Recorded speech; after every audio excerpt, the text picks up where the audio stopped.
ассалому алейкум, салому дуруд ба ҳар якояки шумо бародарону хоҳарони муҳоҷир. хуш омадед ба шабакаи муҳоҷир ва қонун. Касоне ки обунаи шабакаи мо ҳастед, ҳатман наворҳои моро гирифта ба дигарон равон мекунем ба шабакаҳои иҷтимоӣ, ки то ки ҳама ҳамин наворҳои мо бохабар бошанд. хотиррасон мекунам наворҳои мо фақат дар бораи қонунгузориҳои Россия. Касоне ки обуна шудагӣ нестед, ҳатман обуна мешем ва қатъи мо қонунгузориҳои Россияро пайдо мекунем. дар сари навор гуфтанӣ ҳастам ки ман телеграми худро кушодам.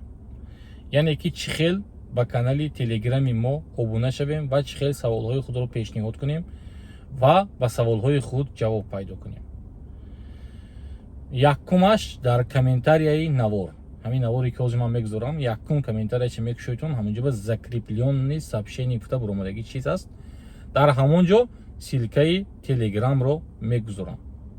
касоне ки ба силка канали моро пайдо карда наметонед, дохили телеграм мешед, дар ҷои поиск бо ҳарфҳои лотунӣ, ҳарфҳои русӣ не, ҳарфҳои лотунӣ қонун рф менависед. якум ҳарфаш ҳарфи к, ҳарфи тоҷикӣ бо ҳарфи лотунӣ, каи калон, баъд давомаш ҳарфи майдакатӣ. қонун рф, ҳамаш ҳарфи майда, беғайр аз ҳарфи к, яъне ки к.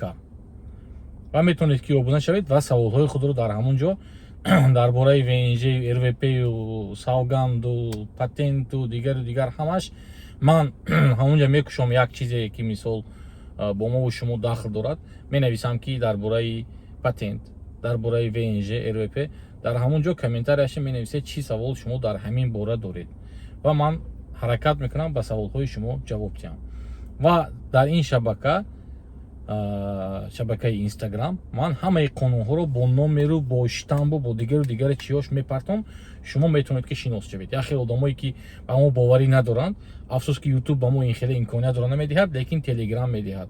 дар телеграм ман ҳамаи қонунҳои указҳои Путинро бо номератсияю, бо числаҳошу, бо дигар ҳама тасдиқ мекардагӣ чиҳош мегузорам. шумо метавонед ки шинос шавед дар шабакаи мо ва инчунин ҳуқуқҳои худро чӣ хел ҳимоя кунем, ин чиёра ман дар ҳамон ҷо мегузорам ва ба забони тоҷикӣ тарҷума карда ба шумо мерасонам, ки то мо шумо камакак бошадам ҳуқуқи худро дар ҳудуди Россия донем.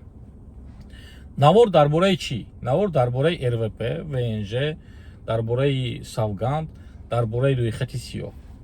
якумаш сар мекунем дар бораи рвпу внж. чӣ хеле ки мо шумо медонем, дар айни ҳол 3 сола қонун нест, яъне ки шумо метавонед ки ақди никоҳ бандед қатъи ягон шаҳрванди Россия ва рафта документҳои худро ба рвп пешниҳод кунед. ҳозир акнун аз 25 январ дига хел мешавад. аз 25 январ вақте ки шумо қатъи ягон шаҳрванди Россия ақди никоҳ мебандед, шумо бояд ки 3 сол қатъи вай одам зиндагӣ кунед ва зиндагӣ кардаи худатонро тасдиқ кунед. ба тарзи расм бошад, ба тарзи ягон дига чӣ бошад, акун ваяша худашон дар ҳамон вақт ба шумо мефаҳмонанд ки чӣ хел шумо тасдиқ карда метавонед. яъне ки ҳозир шумо метавонед ки то 25 январ ақди никоҳ бандед ва рафта ранги пештара ба рвп пешниҳод кунед ҳуҷҷатотона. аз 25 январ қонуни 3 сола ба кор медорад. 3 сол шумо бояд ки ба рвпу внж барои споридан қатъи шаҳрванди Россия зан бошад ё мард бошад зиндагӣ кунед. чӣ мешавад тақдири одамое ки рвп внж то ҳамин рӯза гирифтагӣ? шумо агар дар ҳақиқат қатъи ҳамун шаҳрванди Россия зиндагӣ карда истода бошед, метавонед ки ҳуҷҷатҳои худатонро бемонеа рафта ба паспорт падават кунед, ё ба шиноснома, ё ба гирифтани шаҳрвандӣ, ё ба внж рвп ё дигар чизо. агар шумо гирифтагӣ рвп баъд рафта внж беспоридагӣ, ҳозир оилатон нест, қатъи вай шумо расторнут карид, чӣ хеле ки мекунанд ко ҳамон хел пулкатӣ мекарданду баъд заксия ҷудо мекунеду мерид барои ҳуҷҷаткунӣ. дар ҳамон вақт шумо қадам монда наметавонед. ҳам дастатон будагӣ рвп внжтон бекор карда мешавад, ҳам шуморо дигар ба ҳуҷҷатотон ба паспорт қабул намекунанд. барои ҳамин яъне ки шумо аз қадам мондан маҳрум карда мешавед. бо мондагиш аз 25 январ маълум мешавад. шумо имсол уведомление карда бошед, яъне ки огоҳ карда бошед, то соли дигар ба шумо дигар мушкилӣ ба саратон намебиёд. Не ки агар вақте ки соли 2025 рафта уведомление мекунед, дар ҳамин вақт мумкин аст ба шумо гӯям ки шумо чӣ хел карда ВНЖ гирифтагӣ. Не ки агар шумо ҳозир дастон ВНЖ репе дошта бошеду оилатон кати уже ҷудо шудагӣ бошед, брак расторгнут мегӯяд забони русияи кати, оила агар ҷудо шуда бошад дар ЗАГСи Русия, шумо ҳаракат накунед ки аз ҳамон дастангӣ чизатон ҳам мемонед.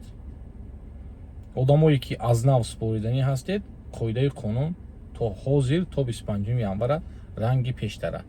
баъди 25 январ қонуни нав ба кор медорад ва шумо хотиррасон мекунам ки 3 сол бояд қатъи оилатон зиндагӣ кунед, ё агар кӯдак таваллуд шуд, кӯдакам бояд 3 сол дар таҳти нигоҳубини шумо бошад. Мегузарем ба қонуни дигар. Аз 1 декабри 2024 даромадан ба ҳудуди Русия дар фурудгоҳҳои Москва ва дар сарҳати Озинки, Челябинск бо тарзи гирифтани ангушт ва расмгирӣ гузаронида мешавад. барои ҳамин агар омадани Россияро ният карда бошед, дигар шаҳрҳо ки дароед ки мақсад ин чиз бо ягон хел шумо ба мушкилии навро ба саратон набиёрад. яъне ки ягон шаҳрои Питер бошад, Казан бошад, ягон дигар тараф ки даромада, баъд мувофиқи поезд бошад ё ягон ба воситаи автобус бошад, дохили Москва шавед. барое ки ин чизам бо як қонуни нав аз 1 декабр хотиррасон мекунам. дар бораи рӯйхати сиёҳ, шаҳрвандои Россие ки ба рӯйхати сиёҳ ғалтидаанд номашон, шумо вобше умуман парешон нашавед. барое ки вақте ки ин рӯйхат ба рӯи коғаз оварда шуд, ин чиз дахл дошт фақат ба одамое ки ноқонунӣ дар ҳудуди Россия қарор доранд. яъне ки аз 5 феврали 2025 қонуни наве ки ба кор медорад бо ном реестр, бо ном висилка бо забони русиш, ин фақат дахл дорад ба одамое ки ҳуҷҷатошон қонунӣ нест. одамое ки шаҳрвандии Россия доред ё патенту регистратсия, ҳама читон 100% аст, шумо парво накунед. барое ки вақте ки ҳозир ҳамон ҳуҷҷатое ки Тоҷикистон ба запрос мегӯянд, дархост роҳӣ кардагӣ ҳастанд аз ҳудуди Россия, кормандои МВД бошад ё ФСБ бошад, бар ҳамон чиз ҷавоб мегиранд. баъд инҷа ба оварда якта ба якта ки шаҳрванди Россия, ки қонунӣ, ки ноқонунӣ ҷудо мекунанду ҳамаша ба ҷои худ гузошта, баъд одамое ки ноқонунӣ ҳастанд ба реестр ҷойгирӣ мекунанд ва чӣ хеле ки гуфтам, корташонро блок мекунанд, ҳуҷҷати ронандагишонро маҳрум мекунанд, банкҳо дигар карта намекушанд ба номашон, ҳамин хел чиҳо ограничениҳо шуда мегузарад. не ки ба одамое ки ҳуҷҷатош 100% аст ва одамое ки шаҳрвандии Россияро доред, шумо хавотир нашавед ки мисол барои чӣ номи мо дар ин рӯйхат ғалтидасту мо ҳуҷҷатомо 100%. вай ягон хел системная ошибка мегӯянд, ягон хел хато шуда ҳамон рӯйхат ба шумо номатон ғалтидагӣ.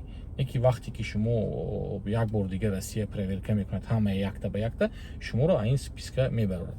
агар хоҳед ки бо 100% дар ҳамин чиз мақсад ки боварӣ пайдо кунед, шумо метавонед ки ба МВД ё ба ОВД ё ба хадамоти муҳоҷирати худамон муроҷиат карда ба ҳамин саволҳои худ посух гиред. акнун дар бораи савганд як бор дигар гуфта мегузарам, бисёр комментарияҳо ба саволҳои шудост ки ман намефаҳмам. ман ҳамин навор ба ҳаракат мекунам, як чиза 10 бор гап занам, 100 бор гап занам, не ки афсӯс мутаассифона ки бо одамо савол доданро давом медиҳам. мақсад, агар шумо дар айни ҳол шаҳрвандии Россияро дар дастатон дошта бошед, яъне ки шумо шаҳрванди Русия, ба шумо савганд умуман лозим нест. шахсоне ки дар соли баъди 1 сентябри 2017 ба шиносномаи рус ҳуҷҷатҳои худро пешниҳод карда, рафта шиносномаро гирифтагӣ нестед, ҳамон хел мондагӣ аст, ҳамоно месӯзад. Шумо бояд ки аз тари нав според. лекин шахсоне ки шумо ҳозир дар айни ҳол паспорти ҳамон сурхро дар даст доред, ба шумо савганд лозим нест ва шаҳрвандии шуморо ягон кас кашида намегирад. дар бораи военный учёт, қайди военкомат. дар қайди военкомат ҳар як шаҳрванди Россия вақте ки шаҳрвандии Россияро қабул мекунад, 2 ҳафта вақт дорад, 15 рӯз ки рафта худро дар қайди военкомат монад, вагарне шаҳрвандиш бекор карда мешавад.